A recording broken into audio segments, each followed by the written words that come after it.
Assalamualaikum warahmatullahi wabarakatuh. Beribadahlah sesuai petunjuk, syariat dan hakikat.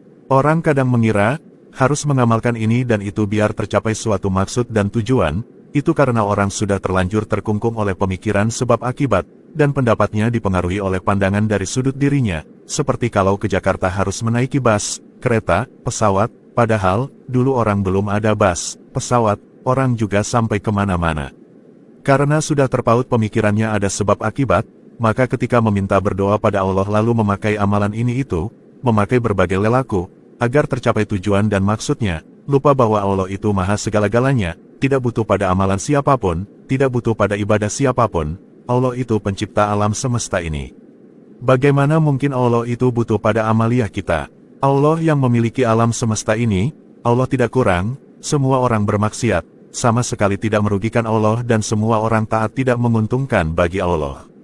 Artinya, amalan atau lelaku kita itu tidak bisa membuat tercapainya hajat kita. Hajat kita tercapai itu karena sudah dituliskan di Lauhil Mahfuz bahwa hajat kita itu tercapai, bukan karena kita mengamalkan sesuatu. Orang yang menganggap bahwa lelaku amaliyahnya itu yang menjadikan dia memperoleh fadilah, maka orang itu pandangannya laksana semut, yang beranggapan bahwa ujung pena itulah yang menyebabkan jelek bagusnya sebuah tulisan. Kita itu hidup di dunia hanya wajib menjalankan yang Allah perintahkan, dan menjauhi yang Allah larang.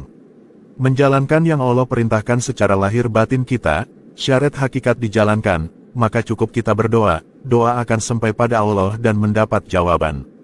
Bukan menjalankan yang bukan disyariatkan. Pernah melihat kereta api kan? Kereta api itu, asal selalu di atas relnya berjalannya, maka penumpang akan menunggunya, dan kereta tak perlu mencari penumpang, tapi ketika kereta keluar dari relnya. Jangankan orang menunggu naik, orang diajak naik juga tak akan mau, karena takut kecelakaan nyemplung jurang.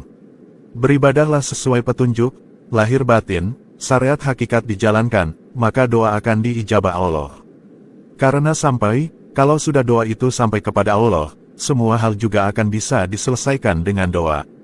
Karena yang menyelesaikan Allah, dan Allah itu ala kulli syai'in qadir, mampu melakukan apa saja. Jadi kunci segala sesuatu itu ibadah yang benar, dalam syahadat saja kan ada syahadat tauhid, isinya keimanan kepada Allah, dan syahadat Rasul isinya syariat, karena Nabi itu membawa syariat. Berarti mengamalkan dua syahadat itu artinya mengamalkan hakikat yaitu keimanan dan mengamalkan syariat yaitu keislaman. Mengamalkan hakikat yaitu, keimanan kepada Allah sebagai puncak hakikat, artinya selalu zikrullah dalam setiap gerak dan laku, atau mengingat Allah, atau menulis lafaz Allah, sebagai bentuk realisasi keimanan, atau maksud tujuan hanya Allah, ilahi anta maksudi. Sedang maksud mengamalkan keislaman adalah, menjalankan rukun Islam sesuai petunjuk syariat Islam. Keduanya dipadu, dan diperbagus dalam menjalankannya itu dinamakan ihsan sama dengan memperbagus ibadah. Hasil yang dicapai adalah terbentuknya pribadi berakhlak yang mulia, akhlak mulia lahir batinnya. Di hadapan manusia berbudi luhur, halus tutur kata, tak menyakiti sesama muslim dengan lisan tulisan dan perbuatan, tidak mencela dan merendahkan karena di dalam batinnya menyala iman, menyayangi muslim lain sebagaimana menyayangi dirinya sendiri. Di dalam batin, bersih dari benci, dan bersifat selalu membangun sesama mengajak ke dalam kebaikan. Karena yakin kebaikan yang dilakukan akan kembali kepada diri sendiri, ikhlas melakukan segala perbuatan, ridho terhadap ketentuan Allah, tawakal dan qanaah, menyukuri apa saja yang didapat. Merasa tawaduk dan tak punya dan tidak merasa melakukan ibadah, semua adalah milik Allah, dari Allah.